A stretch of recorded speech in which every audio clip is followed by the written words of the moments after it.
Buenos días a todos, buenos días a todas.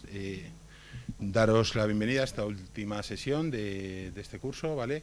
Hoy vamos a tener concentradas dos sesiones o 2 sesiones y media. En primer lugar, pues nos hablará el secretario general de Instituciones Penitenciarias, a quien le doy la bienvenida y le agradezco su presencia aquí. Luego nos hablará la directora general de Víctimas del Terrorismo, junto al director del Centro Memorial, a los que también doy la bienvenida y agradezco la presencia. Y luego terminará muy rápidamente, haciendo una clausura, el secretario de Estado de Seguridad, ¿vale? Decía que vamos a empezar con la ponencia de Ángel Luis, del secretario general de Instituciones Penitenciarias, sobre el sistema penitenciario español. Creo que es además una ponencia que os va a resultar muy interesante. Dentro del, si queréis, del derecho comparado, del sistema político comparado, muchas veces el sistema penitenciario, esta institución, pues a veces está dentro de los departamentos de Interior, de los departamentos de Justicia, está más centralizada, está más descentralizada. Aquí en España pues tenemos un sistema peculiar, está dentro del Departamento de Interior y además está descentralizada, las competencias están descentralizadas, como sabéis seguramente, en la Comunidad Autónoma Catalana y muy pronto también lo estará en la Comunidad Autónoma Vasca, en Euskadi, ¿vale? Todos los sistemas y todas las instituciones pues tienen unos pros y unos contras. En fin, no es lo que vamos a tratar aquí, pero sí creo que es interesante tener en cuenta que esté en Interior y las ventajas que también puede tener que esté en Interior en dos sentidos. En uno, que como dijo el ministro el otro día, el Departamento de Interior, el Ministerio de Interior es el responsable de generar las condiciones para que se puedan ejercer los derechos fundamentales y las libertades. Y yo creo que es importante decir, y está recogido en el reglamento penitenciario, y yo quiero subrayarlo, también que los presos son ciudadanos, o sea, son miembros de la sociedad, está en uno de los principios del reglamento penitenciario. Por tanto, más allá de cualquier consideración, son miembros de la sociedad y por tanto tienen una serie de derechos y libertades, pueden estar más o menos mermadas, pero lo tienen y se tienen también que proteger y crear las condiciones para su protección, que eso es importante. Y por otro lado, en esa labor de ese sistema de seguridad pública integrado, de ese sistema de seguridad humana, la labor de prevención es muy importante, ¿vale? Y eso se hace dentro también del sistema penitenciario, en el ámbito de la seguridad. Lo vamos a ver con los programas de desradicalización, incluso no solamente pues, programas también de violencia de género, en fin, hay una serie de programas muy importantes siguiendo esos principios constitucionales de reinserción, de reeducación. Bueno, que yo no os voy a entretener porque yo creo que el secretario general seguro que os habla bastante más de ello. Bueno, pues doy las gracias al secretario general, le cedo la palabra, así que te dejo en sus manos. Gracias. Buenos días a todos, a todas. Muchas gracias, Adolfo, por tu presentación y sobre todo gracias a la Universidad Complutense por organizar este curso y gracias también por permitir que instituciones penitenciarias tenga voz propia para contar qué es lo que se hace en prisión. Es un mundo cerrado y interesa muchísimo el ser transparentes y el que se conozca, el dar a conocer a la sociedad lo que se hace dentro de una prisión, cómo funciona el sistema penitenciario español. Por eso, doblemente doy las gracias por la oportunidad que me brindáis. Voy a hacer una referencia desde el año 78, que es cuando España, como sabéis, cambia de sistema político, cómo estaban las prisiones entonces, cómo están ahora y para ser coherentes con el título y cómo queremos modernizar o dónde queremos llegar a corto plazo. Y esa sería un poco la secuencia. Si tenéis cualquier duda durante la intervención me paráis, si no al final haremos las preguntas como queráis. Me interesa mucho que las dudas que tengáis o algunas cuestiones que yo voy a plantear, pues me interesa mucho conocer vuestra opinión y si las preguntas que tengáis yo gustosamente os las contestaré. Mirad, en el año 1978 el sistema penitenciario no tenía nada que ver, sobre todo porque se estaban utilizando como prisiones infraestructuras que que no fueron construidas para ser prisiones. Este es el panorama que se encontró Carlos García Valdés, que fue un hito en el sistema penitenciario español por ser el impulsor, el responsable de poner en marcha, primero de aprobar una ley, la Ley Orgánica General Penitenciaria, en el año 79. Como os digo, la situación no tenía nada que ver con la actual. Hay un año que es determinante, que fue el año 1992. En el año 1992 se toma una decisión que consiste en crear una empresa pública, 100% capital público, para dedicarse a la construcción, a la renovación de las infraestructuras penitenciarias. En el año 1995 se aprueba, se inaugura el primer centro penitenciario que denominamos en España centro tipo. Este fue, habréis oído, la prisión de Soto del Real. Y justo la semana pasada, el viernes, hemos inaugurado el último centro tipo que se inauguró en Soria. De esta forma, España cuenta con 26 centros tipos de última generación, sin perjuicio de otras prisiones que se han ido haciendo, que se fueron haciendo, de tal forma que prácticamente la casi totalidad del sistema penitenciario español, en cuanto a infraestructuras, se encuentra totalmente renovado. Desde el punto de vista de infraestructuras, la situación es la que os acabo de decir.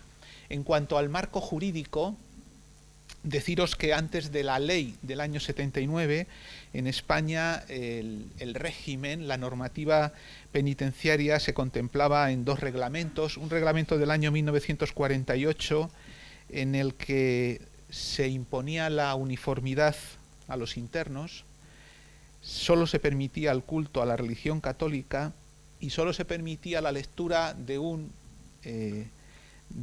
semanario, que era un semanario oficial que se llamaba Redención. Los internos, en ese reglamento del año 48, no tenían la posibilidad de leer ningún texto que no fuera, como os digo, el semanario oficial Redención. El reglamento del año 48 fue derogado y en su lugar se aprobó otro reglamento en el año 1956, cuya característica principal fue la introducción de la redención de penas por el trabajo. Esto lo habréis oído muchas veces. Era un sistema casi automático de redención de penas.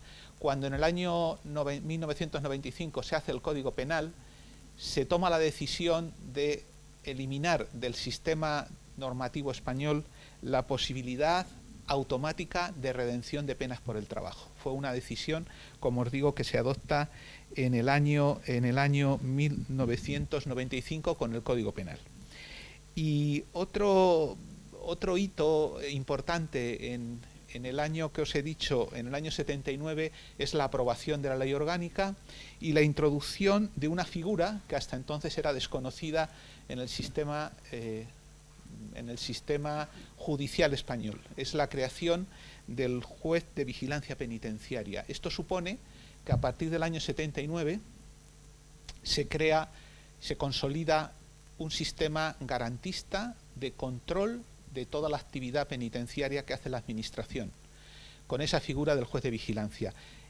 ¿Qué había antes del juez de vigilancia? Pues antes del juez de vigilancia existía un patronato central de Nuestra Señora de la Merced para la redención de penas por el trabajo. Este era el nombre completo. Ese patronato era presidido por el director general de prisiones y formaban parte de él miembros de la Acción Católica y diversas cofradías asistenciales. Dicho patronato tenía delegaciones locales que presidía el alcalde, al que acompañaba el párroco y una mujer de reconocida caridad y celo vinculada a la Acción Católica. El control, la supervisión de las decisiones administrativas que se adoptaban en el mundo penitenciario pasaban por este patronato que os he dicho, que no tiene nada que ver con el moderno sistema de control jurisdiccional que hace el juez de vigilancia. Esa es, de manera rápida, cómo estaba la situación en el año 1995 79, cuando se aprueba la ley, y ya nos vamos acercando a nuestros tiempos. Deciros que ha habido en los últimos años un 25% de reducción de la población penitenciaria. El techo, la cifra máxima de personas en prisión en España se alcanza en el año 2010. Concretamente, en ese momento llegan a estar en las prisiones de España 77.000 personas. En el año 2010 se adopta una decisión importante que está teniendo o que ha tenido una importante repercusión en el número de personas presas. La decisión importante fue en el año 2010 modificar el sistema de penas en un delito muy concreto, que es el delito contra la salud pública, donde había una horquilla de imposición de penas que iba de los 3 años a los 9 años, y en ese año se reduce de 3 a 6. Eso supone la inmediata puesta en libertad de un número importante de personas en prisión, y luego automáticamente, al reducir ese margen, también se va produciendo una reducción en el número de personas en prisión.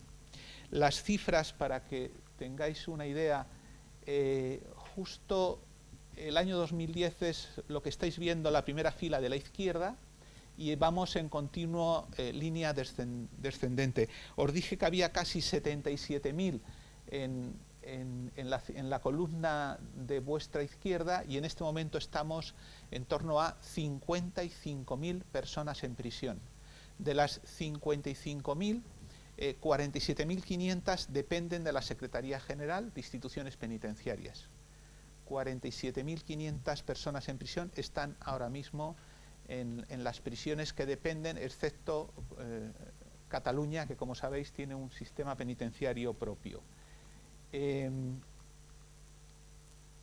Otro dato importante: no solamente es necesario decir las cifras, sino hay que compararlas para que tengáis una idea. Este es el número de la tasa de ciudadanos en prisión por cada 10.000 habitantes. Son 10.000, ¿verdad? 100.000. Ahí ocupamos un cuarto puesto en los países del Consejo de Europa. Tenemos concretamente, como veis, 123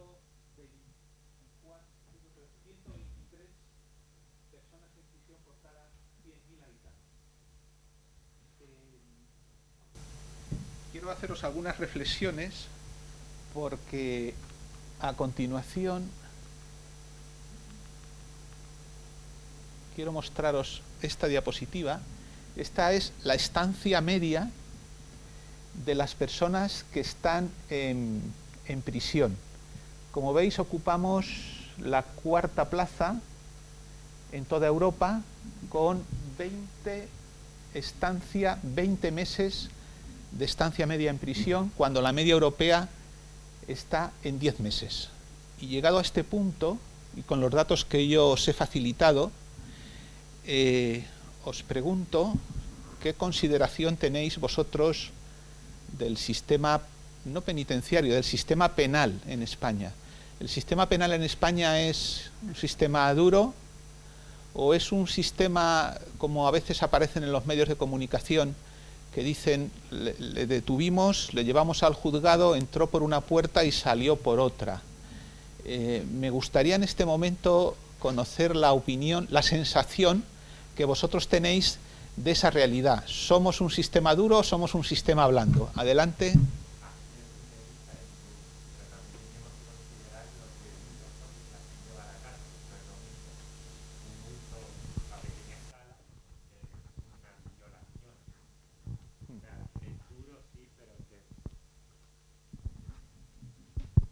Oye, lo que quería decir, así a simple vista es duro, pero que hay que considerar por qué delitos se va a la cárcel y el periodo en el que se está. No es lo mismo un pequeño hurto que un crimen grave como un asesinato, una violación. También habría que ver la lentitud del sistema judicial. Hay gente que está en prisión a la espera de juicio, y a lo mejor el proceso se dilata. Entonces, que así a primera vista O sea, que hay que considerar todas las consideraciones. Decir que el sistema español es duro, a voz de pronto, no resuelve la cosa. Muchas gracias. Vale. Pues, has introducido varios puntos de vista que ahora te voy a ir aclarando, os voy a ir aclarando. Hola. Hola. Muchas gracias por darnos la participación Sí. durante la ponencia. El sistema punitivo español es duro cuando bajas a los datos. Es duro porque creo que, bueno, la utilización de las penas alternativas... Sí, la utilización de las penas alternativas en España... Sí, adelante. Vale. Está poco utilizada y la mayoría de las penas al final se terminan cumpliendo casi en la mayoría en la totalidad de la condena. Sí que es verdad que, bueno, en temas de determinados delitos es de suponer que estamos hablando de una media de los delitos a nivel de europeo de todos los países, con lo cual la distinción de esos delitos creo que queda fuera de la estadística. Exacto. ¿Alguna opinión más?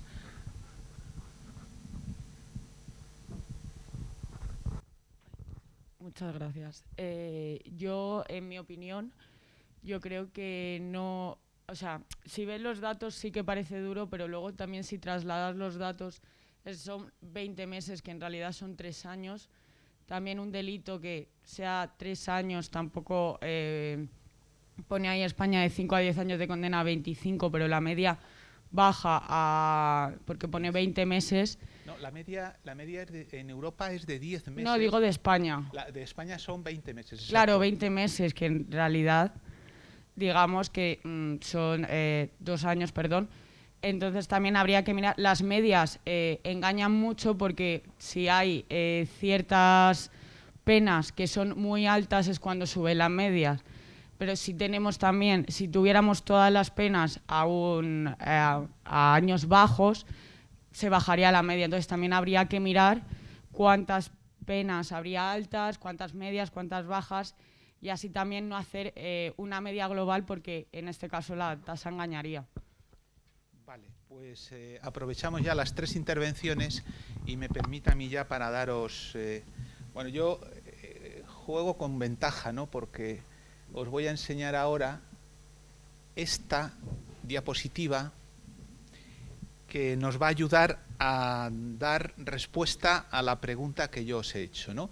Fijaros, tasa de criminalidad en España, número de asesinatos al año por cada 100.000 habitantes. España, 0, ¿qué pone? 85.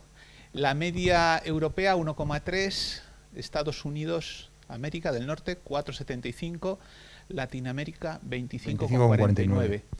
Tasa de criminalidad por cada 1.000 habitantes. Esta tasa de criminalidad por cada 1.000 habitantes es el conjunto de la actividad delictiva, porque en la parte de arriba, como veis, solamente os puse el número de asesinatos, pero ya bajamos abajo, que es lo que vale, porque ahí va todo metido, ¿no? España tiene 44,8 delitos, la media europea 62,8 y Suecia 146,7. Estos datos son ofrecidos, gestionados y hechos públicos por el Consejo de Europa, no es ninguna invención de ningún organismo español, ¿eh? Bueno, pues con estos datos que tenéis aquí, con lo que os he dicho antes, yo os hice la pregunta si el sistema español era duro o blando. El sistema español no es que sea duro, es que es muy duro, ¿eh? Y en esa conclusión que yo me atrevo aquí a afirmar con total claridad, ahí van metidos todos los delitos y nos comparamos con igualdad de condiciones con el resto de países. Esto conviene tenerlo claro, el sistema español es tremendamente duro, porque tenemos una tasa de criminalidad muy baja, tenemos una tasa de estancia media en prisión muy alta y ocupamos el tercer lugar, creo que era el tercero o el cuarto lugar, en la media de prisión por cada 100.000 habitantes. Esa es la auténtica realidad. Cuando un medio de comunicación dice que ha entrado por una puerta y sale por otra, eso es rigurosa. Eso será verdad en ese caso, pero eso no es un dato que se pueda elevar a la categoría de regla general. Esa es quiero que lo sepáis, que este es el sistema que tenemos. También se hizo alguna referencia sobre la estancia de presos preventivos. Afortunadamente, en este momento, la tasa de prisión preventiva en España ocupa de la tasa más baja que hay en todo el continente europeo. España en presos preventivos no llega al 15%. Esto no tiene nada que ver con la institución penitenciaria, como os imagináis. Esto tiene mucho que ver, y hay que decirlo claramente, con el sistema penal español. El sistema penal español ha evolucionado en la línea que os voy a decir ahora mismo. En el año 1977, el número de presos preventivos en España era del 75%. El 75% de las personas presas entonces estaban en prisión preventiva. Un 25% estaban cumpliendo condena. Hoy el 15% es preventivo y el 85% es penado, que es como deben estar las personas en prisión, con una sentencia firme. Esto, ya os digo, dice mucho a favor del sistema penal, del procedimiento penal y de la actividad de la administración de justicia.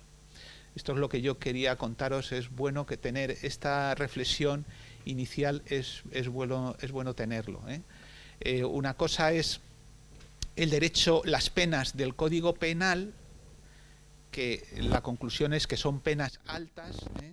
Muy pocos países en Europa tienen 40 años de duración de condena, que sabéis que en España se puede estar 40 años de condena.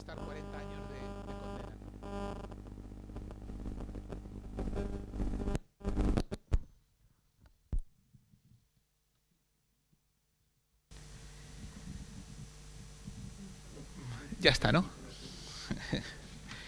Bueno, pues dicho esto, que es muy bueno tener claro la estancia media, el por qué se produce la estancia media, qué causas dan lugar a que la estancia media en España sea tan alta. Esto se debe no solo a que el Código Penal contemple penas de larga duración, sino también a que luego en los aspectos estrictamente penitenciarios, a la hora de otorgar un tercer grado, por ejemplo, o una libertad condicional, los requisitos que se exigen son de tal importancia que impiden una salida prematura de prisión. Por eso no solamente entra mucha gente en prisión, sino que cuando entran tardan en salir. Y ese es el resultado. Aquí no hay trampa, esto lo hace el Consejo de Europa, por eso en España se están, como veis ahí, 20 meses de media. Y estos son datos que se comparan a lo largo de toda la Unión Europea. Esta es la tasa de criminalidad, que ya la hemos visto. Y este es otro dato también importante que tenéis que conocer. Se comentó antes, en una de las intervenciones, las penas alternativas a la pena de prisión. Lo mencionaste tú, ¿no? Bueno, os doy algunas cifras. Afortunadamente, en los últimos años, concretamente en los últimos 3 años, el sistema penal español está cada vez imponiendo penas alternativas. ¿Qué entendemos en España por penas alternativas? Reciben el nombre de penas comunitarias, es lo mismo. Básicamente los trabajos en el sistema de multa y luego los trabajos en beneficio de la comunidad, y también como pena alternativa la suspensión de la condena para la realización de determinados programas de tratamiento. Esos son penas alternativas. Os digo, en los últimos 3 años, en el año 2018, nosotros, instituciones penitenciarias, dio cumplimiento a 118.000 sentencias. En el año 2019, 117.000 sentencias. Estos son personas que de no haber existido este sistema alternativo, podrían haber acabado en prisión. Y en el año 2020, el año pasado, por las circunstancias que todos conocéis, de 117.000 se bajó a 100.000. 100.955 sentencias. Este es un sistema alternativo. Esto está evitando que, afortunadamente, que no todo infractor acabe en prisión, afortunadamente. Aún así, el dato que os he puesto antes es revelador de que todavía demasiado gente acaba en prisión. Esto es una realidad también que tenéis que conocer, que cada vez más, es decir, para que una foto fija ahora mismo, nosotros estamos tutelando, estamos cumpliendo sentencias de 100.000 personas fuera de la prisión, y dentro tenemos a 47.500.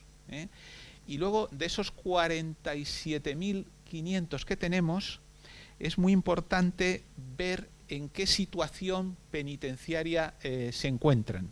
Casi me voy a permitir acercarme allí para ver. Esto se puede sacar, ¿no? Sí. Sí, me acerco aquí para poder explicaros mejor.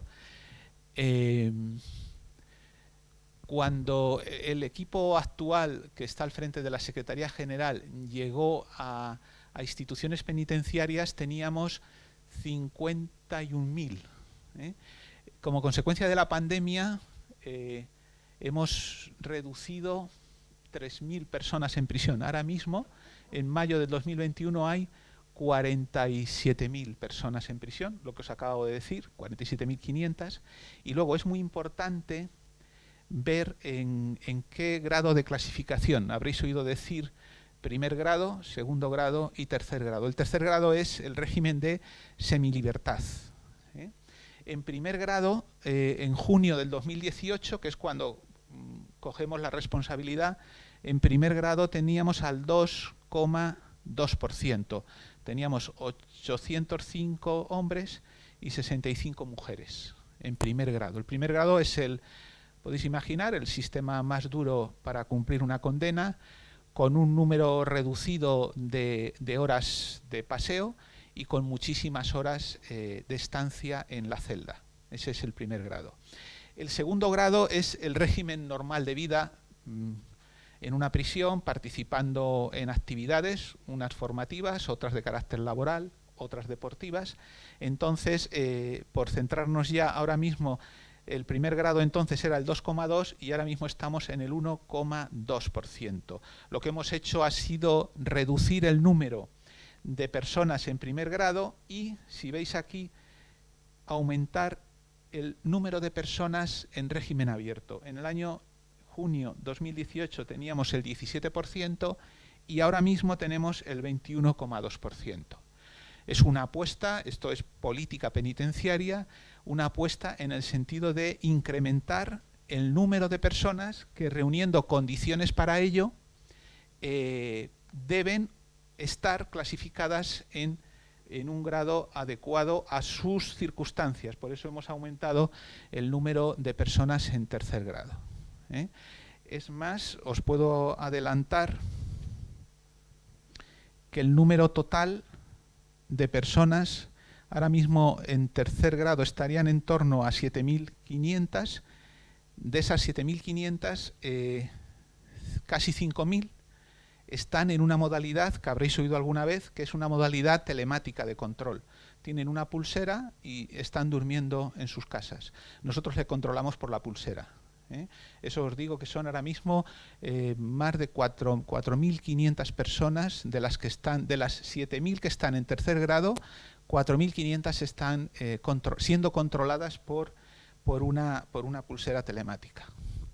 ¿Tenéis alguna pregunta sobre esta realidad, esta situación? Sí, dos por allí, adelante.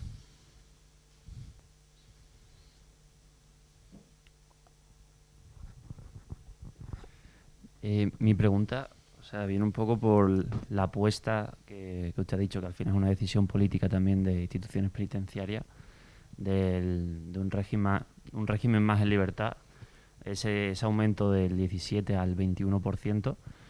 ¿tenéis estadísticas o cómo se valora la tasa de reincidencia una vez que la persona pues ha experienciado ese tipo de régimen? ¿Y si hay alguna diferencia con otro tipo de régimen? Perfecto, sí. Mira, esa es buena pregunta porque, claro, el éxito... Bueno, prefiero casi contestarla y luego, ¿vale? Porque así no se me va el hilo.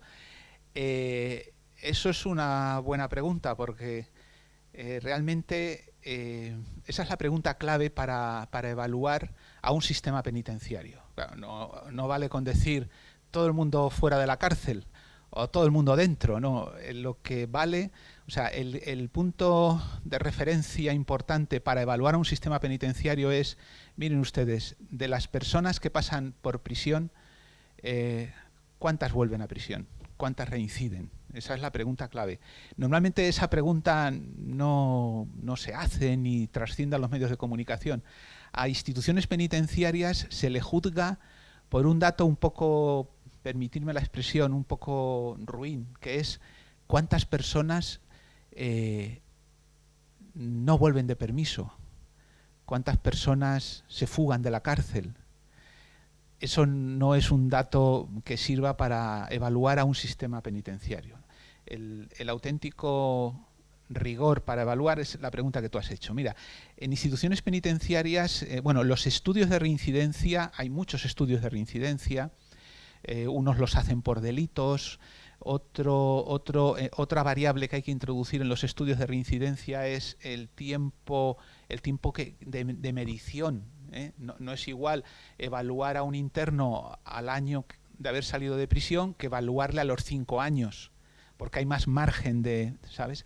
Entonces, en instituciones penitenciarias desde hace años se hace un estudio de reincidencia que se hace un seguimiento en el tiempo, que perdura en el tiempo. Lo estamos continuamente alimentando y continuamente actualizando. Y además la muestra es muy amplia, porque todos los datos están en nuestro poder, ¿no? Ese estudio pone de manifiesto que en España actualmente de cada 10 personas que pasan por prisión, 7 no vuelven a delinquir, no vuelven al sistema, y 3 vuelven a ingresar en el sistema. Ese, te digo, es el estudio de reincidencia más completo que existe en España.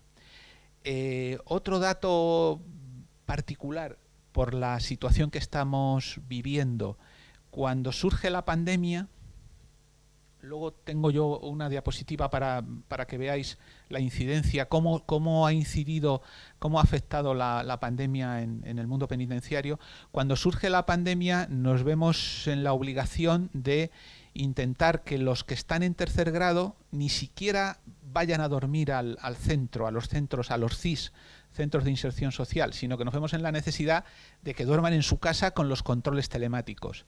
Bueno, pues la experiencia que tenemos, y llevamos ya un año y pico de pandemia, es que casi 5.000 controles telemáticos, el resultado ha sido, no ha habido ninguna incidencia grave. Hemos quitado algún control telemático por cuestiones menores, pero nunca por la comisión de delitos importantes. Eso también es un dato. El acertar en las personas que tienen que salir en régimen abierto y a las que se les puede poner el control telemático. Eso es una buena gestión por parte de los profesionales penitenciarios que han sabido acertar y dar a cada persona el régimen de vida de clasificación que merecen. Y habría otra pregunta por allí.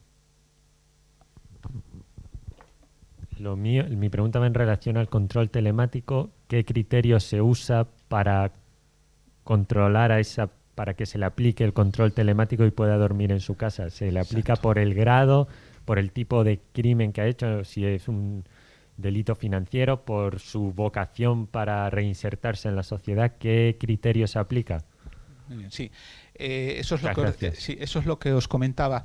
En los centros penitenciarios hay un órgano colegiado que se llama Junta de Tratamiento, donde hay diferentes profesionales que forman parte de la misma, y ahí se estudian todas las circunstancias que afectan al penado, con una particularidad que hay que tener en cuenta. Por supuesto que se tiene en cuenta el hecho delictivo. A ver si yo soy capaz de transmitiros. Cuando se dicta una sentencia, el tribunal juzga el pasado. Los hechos se produjeron hace 1 año, 2 años, juzga el pasado y pone la sentencia. Esa sentencia llega al sistema penitenciario. En el sistema penitenciario, como no puede ser de otra forma, se valora también el tipo delictivo por el que esa persona ha sido ingresada en prisión. No es lo mismo un delito de violación que un delito de un hurto o de una estafa. Por tanto, el tipo delictivo se tiene en cuenta, pero en el mundo penitenciario es más importante el futuro que el pasado. Si en el sistema penitenciario nos limitamos a decidir sobre la vida de una persona teniendo en cuenta su pasado, nos estaríamos equivocando, porque lo que tenemos que evaluar es, durante su estancia en prisión, en qué medida esa persona está adquiriendo valores positivos que le permitan hacer una convivencia en libertad. Y ese mirar al futuro es lo que caracteriza también a la administración penitenciaria a la hora de adoptar las decisiones que estamos diciendo aquí, a la hora de conceder un tercer grado o de darle un tercer grado con control telemático. El tercer grado admite muchas modalidades y una de las modalidades, la que más está sonando estos días, incluso por algún hecho público que ha tenido mucha trascendencia, una de las modalidades es el control telemático. Otro sistema de control es el control presencial. Una persona duerme en su casa, pero determinado momento al día tiene que ir al centro penitenciario para ser controlado. No quería que se me pasara, este es el balance en una imagen, este es el balance de el tratamiento, las actuaciones que estamos aplicando en instituciones penitenciarias para salir de la pandemia, ¿no? El ministro el primer día hizo referencia a esta situación. Aquí tenéis los datos concretos. En términos generales, la incidencia del COVID-19 está siendo 2 veces menor en prisión que en la población en general. El número de internos positivos entre marzo del 2020 y abril del 2021 fue de 2.008 internos. Tener en cuenta cuando yo os he dicho que al día de hoy hay 47.500 personas en prisión, ese dato, para ser justo, hay que tener en cuenta que entre marzo de 2020 y abril de 2021 en las prisiones de España han entrado 80.000 personas, 80.311. El sistema de rotación que hay, podéis imaginar en una prisión, continuamente están entrando y saliendo. Entonces, lo que vale a estos efectos no es decir que sobre 47.000 personas hemos tenido 2.008 positivos, no, lo correcto es decir que sobre 80.311 personas que de una u otra forma han estado en prisión, hemos tenido 2.008.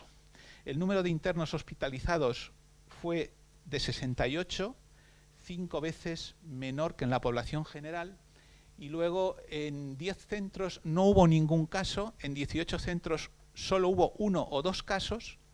El total de centros penitenciarios en España cerrados son 71, más 13 CIS independientes. CIS son los centros de inserción social, donde están ubicados los terceros grados. Y luego el número de trabajos infectados en abril del 2021, hasta abril del 2021 fue 1.766 sobre un total de funcionarios de instituciones penitenciarias de 24.000 y el número de fallecidos fue de 5 fallecidos. El número de internos fallecidos ha sido de 9.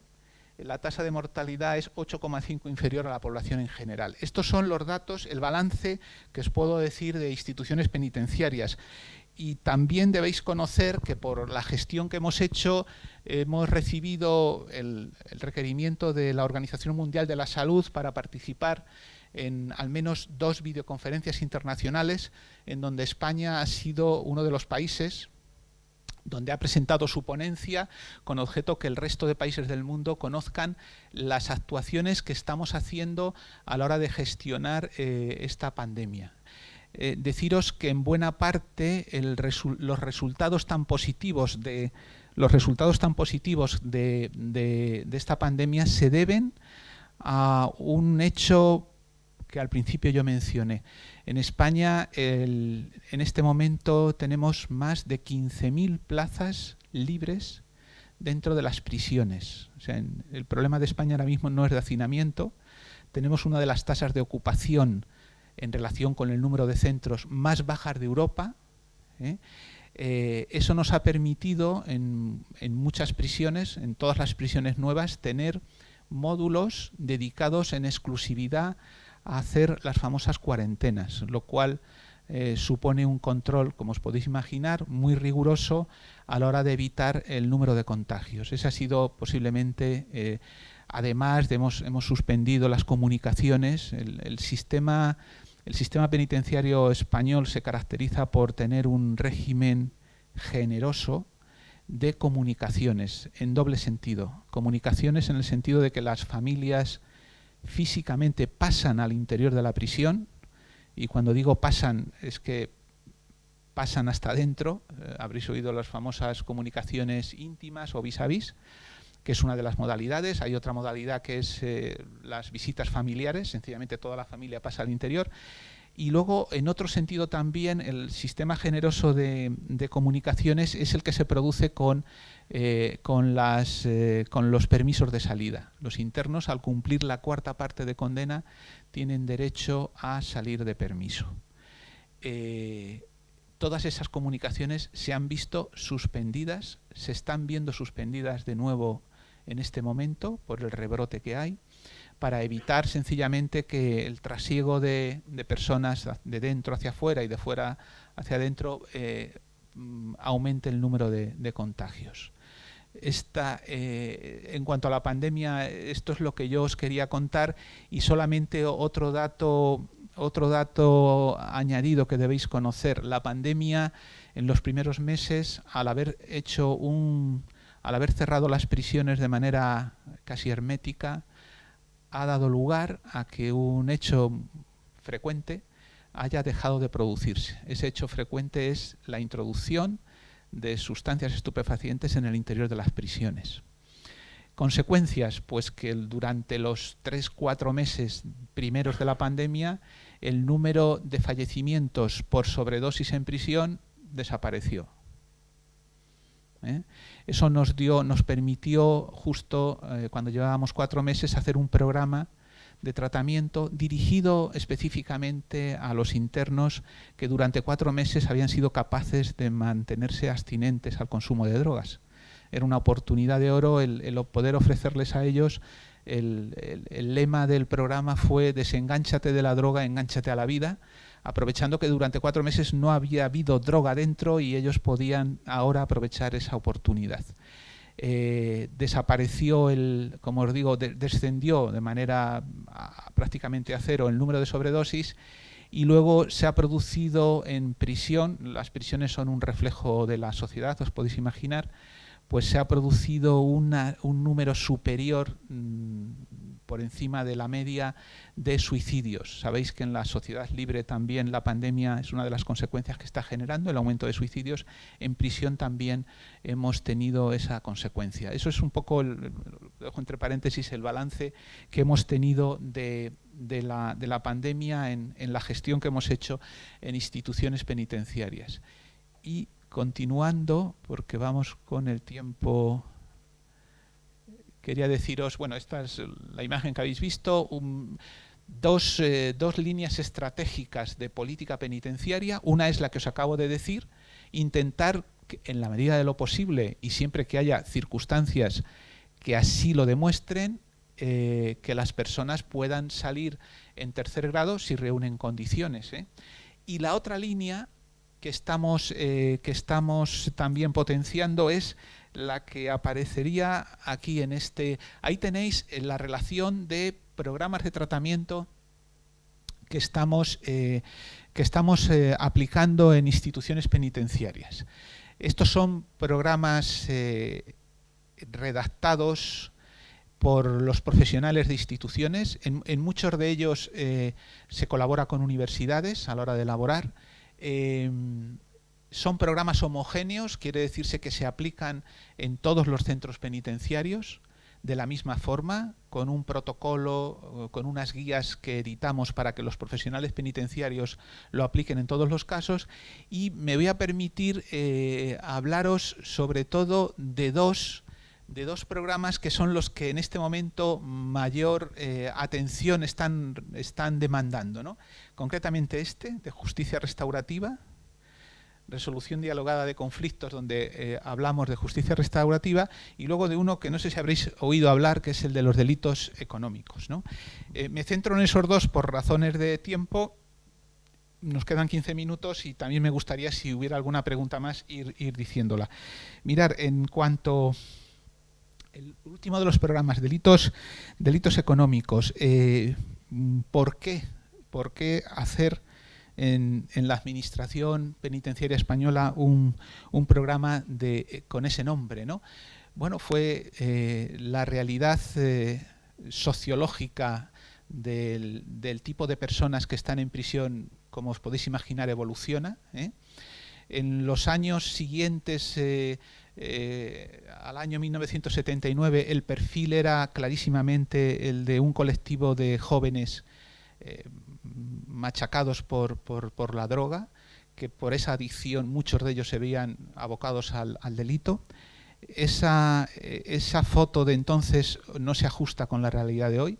Hoy tenemos en prisión algo más de 2.000 personas condenadas por delitos económicos, entendiendo dentro de los delitos económicos todo lo que tiene que ver con estafas, con corrupción urbanística, corrupción política. En ese colectivo, como os digo, están exactamente 2.044 personas en prisión. Eso supone aproximadamente un 5% de las personas que están en prisión. Consideramos que es importante, es esencial que cada persona que está en prisión, que cada colectivo tenga un programa adecuado para tratar aquellas circunstancias que le llevaron a prisión. Por eso diseñamos ese programa.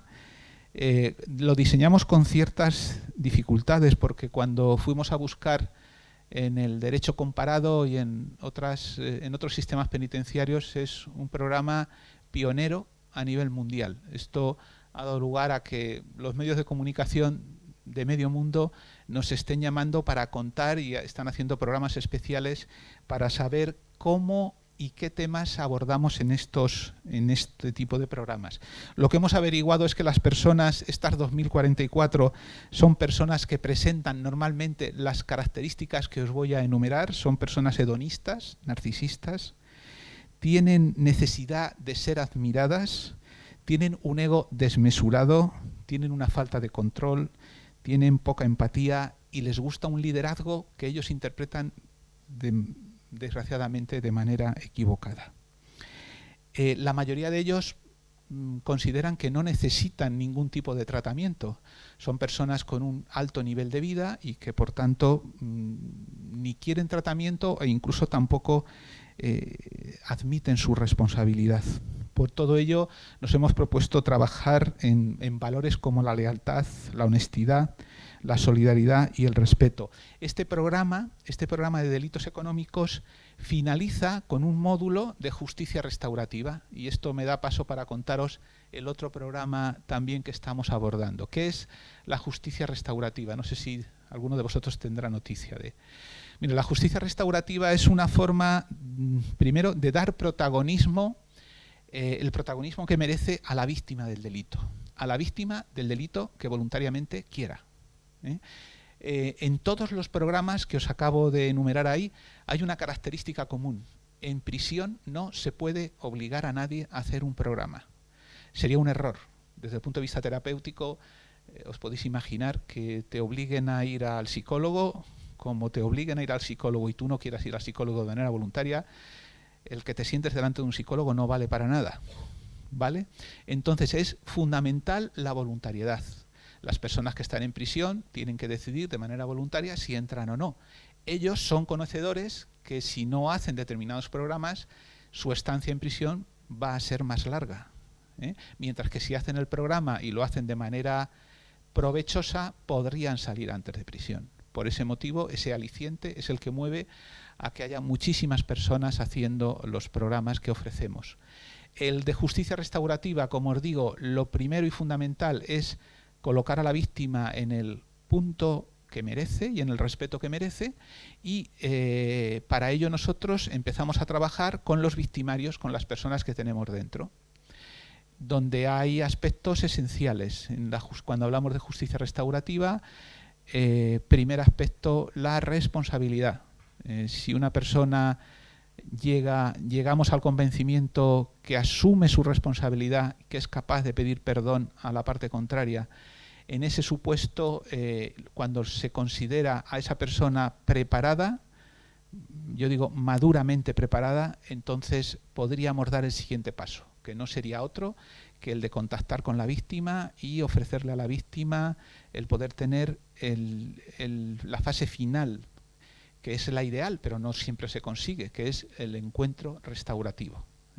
Hay víctimas que nos piden, nos buscan y quieren que su victimario pueda tener este proceso de reflexión que no siempre se tiene. Y otras veces somos nosotros los que buscamos a las víctimas a través del tribunal sentenciador, tener en cuenta que todo esto está fundamentado en el artículo 15 del Estatuto de la Víctima, donde se considera un derecho para la víctima el participar en justicia restaurativa. Y en esa línea estamos. En este momento tengo las cifras que os podría dar también del número de personas que... Sí, aquí las tengo. En este momento, 1.049 internos en toda España, en casi 40 centros de los 71 que tenemos, están participando en programas de justicia restaurativa. Son programas que tienen su tiempo, porque hay muchas personas que necesitan muchas sesiones para poderles convencer, para que admitan que cometieron el delito y para llegar a la conclusión de que quieren pedir perdón a la víctima. No es requisito ineludible acabar con el encuentro restaurativo. Muchas veces se acaba con una simple comunicación, con una carta firmada por el victimario hacia la víctima. Otras veces, como os digo, se puede conseguir ese encuentro visual. Y yo quería, salvo alguna pregunta que tengáis, otra de las actividades o de los hechos más relevantes para que tengáis una visión completa de qué es lo que se hace en prisión. Estos son los programas formativos para el empleo. Las personas que están dentro de prisión, lo mejor que podemos hacer por ellas es darles una formación. Para ello tenemos fondos, como veis aquí, del Fondo Social Europeo, también tenemos fondos de la Caixa y los gestionamos afectando a más de 7.000 personas que salen de prisión con cualificación o con condiciones óptimas, mejores que las que tuvieron cuando entraron. Y luego el otro gran forma de tratar a las personas en prisión es el cuadro que os pongo. En este momento en España hay casi 12.000 personas en prisión que tienen un salario por trabajar dentro de prisión. El trabajo lo facilitamos de dos formas. En puestos, destinos remunerados, por ejemplo, los internos que trabajan en la cocina del centro penitenciario, el servicio de cocina suele ser el lugar en donde más retribución reciben. Tenemos 9.000 personas que reciben una retribución por el trabajo que hacen, dados de alta en seguridad social y con contrato en vigor, en destinos dentro de lo que es la gestión, el mantenimiento de los centros. Y luego os digo, 9.000 en ese régimen y 3.000 personas más que están trabajando en prisión para empresas del exterior, cuyas cadenas de producción están dentro de las prisiones. Ahí la retribución es mucho mayor, el horario también, el número de horas es también mayor, y en ese régimen de personas que trabajan para empresas hay centros penitenciarios en los que la media mensual puede oscilar en 800 euros al mes. Para que os hagáis una idea, cada mes nosotros repartimos una nómina que supone 3.306.000 euros. Eso es cada mes.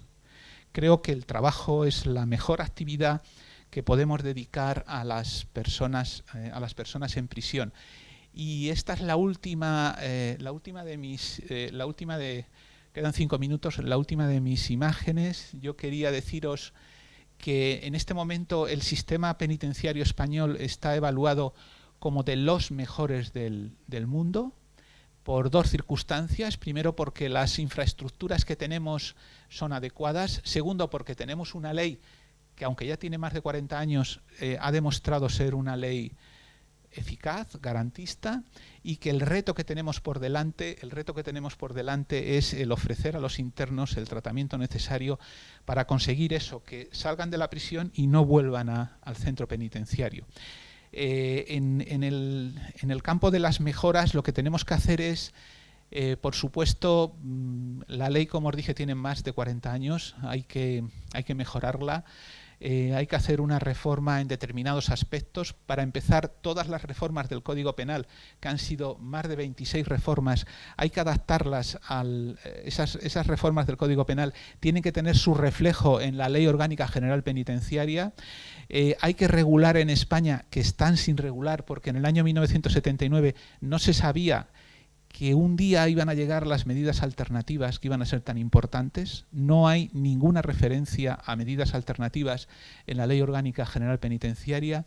Hay que regular un artículo que os habréis cansado de escuchar en los medios de comunicación, que es el artículo 100.2 del reglamento, que es una posibilidad muy buena para ofrecer a las personas que están en prisión, pero que esa oportunidad muy buena tiene que ser recogida y reflejada con rango de ley. Ahora mismo está en rango de reglamento.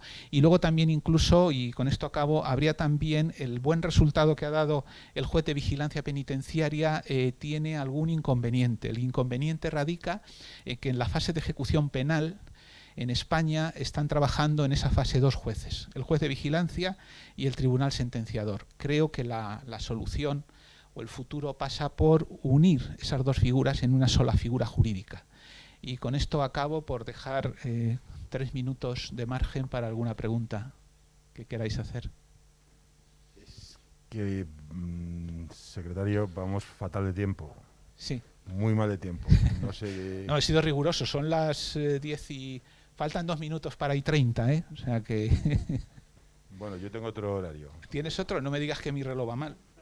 Yo tengo que son y media exactamente, pero bueno. Bueno, pues vamos, si lo dejamos en 5 minutos, vamos a hacer solamente 2 preguntas, ¿vale? Vale. Pero tú ya habías intervenido, tú querías intervenir y ella que me lo ha pedido, ¿vale? Por favor, los pediría concreción a la pregunta y, dentro de lo posible, también se lo pediría al secretario general concreción en la respuesta, sobre todo para que les dé tiempo a los siguientes ponentes.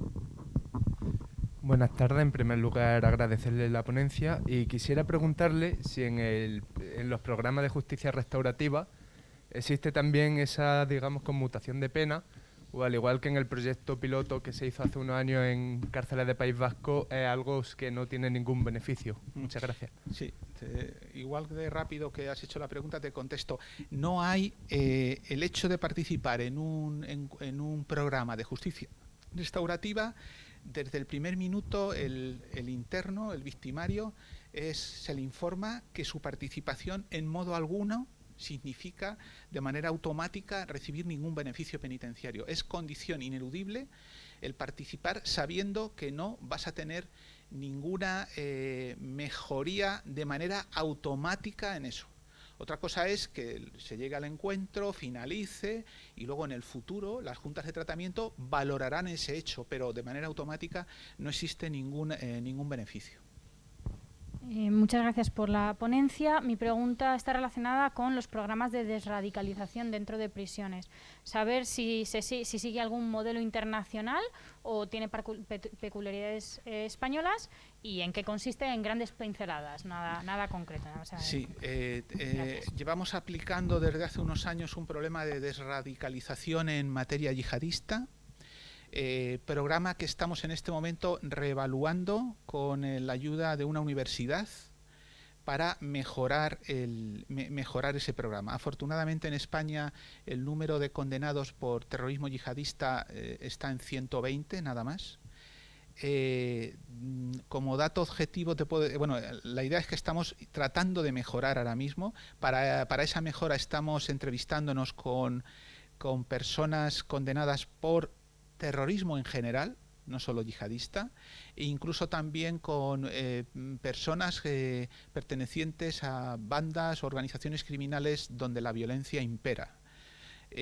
Con todas esas entrevistas queremos mejorar el sistema, y como dato objetivo deciros que recientemente hace 2 años, la Unión Europea designó a España, al sistema penitenciario español, como referente para impartir. Durante los 2 últimos años hemos estado en Turquía formando en esa materia a los funcionarios turcos en materia de desradicalización yihadista. El programa ha finalizado hace justamente 10 días.